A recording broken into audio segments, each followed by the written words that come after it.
అందరికీ నమస్కారం అండి. తెలంగాణ రాష్ట్ర ప్రభుత్వ ఉద్యోగులకు 2023 జూలై 1 నుంచి ఇవ్వాల్సిన పీఆర్సీ సత్వరమే అమలుకు సంబంధించి ఇంపార్టెంట్ అప్డేట్ అయితే రావడం జరిగిందండి. సో ఇప్పటికే దాదాపుగా 2 సంవత్సరాలు డిలే అయితే అయ్యింది. సో ఖచ్చితంగా యాజ్ సూన్ యాజ్ పాసిబుల్ ప్రభుత్వం ఉద్యోగులకు సంబంధించి పీఆర్సీని ఇంప్లిమెంటేషన్ చేయాల్సిన అవసరం అయితే ఉంది. సో ఈ వీడియోలో వీటన్నిటి గురించి పూర్తి వివరాలు అయితే తెలుసుకుందామండి. ముందుగా వీడియోని సపోర్ట్ చేసేవారు అందరూ కూడా వీడియోని ఒక లైక్ చేసి మీ తోటి ఉద్యోగ మిత్రుల వీడియోని అయితే షేర్ చేయండి.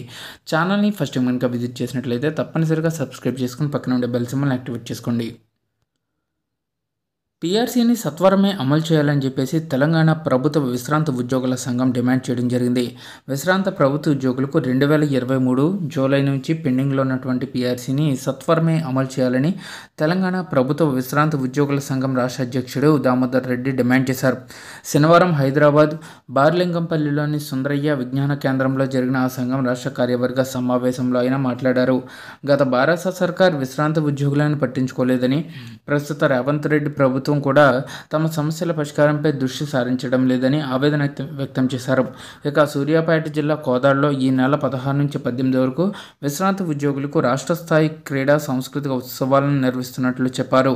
So as soon as possible ప్రభుత్వం 2023 జూలై నుంచి రావాల్సినటువంటి పెండింగ్లో ఉన్నటువంటి పీఆర్సీని సత్వరమే అమలు చేయాలండి. సో ఈ కొత్త పీఆర్సీ ప్రకారంగా పే స్కేల్స్ అయితే అందివ్వాల్సిన అవసరం అయితే ఉంది.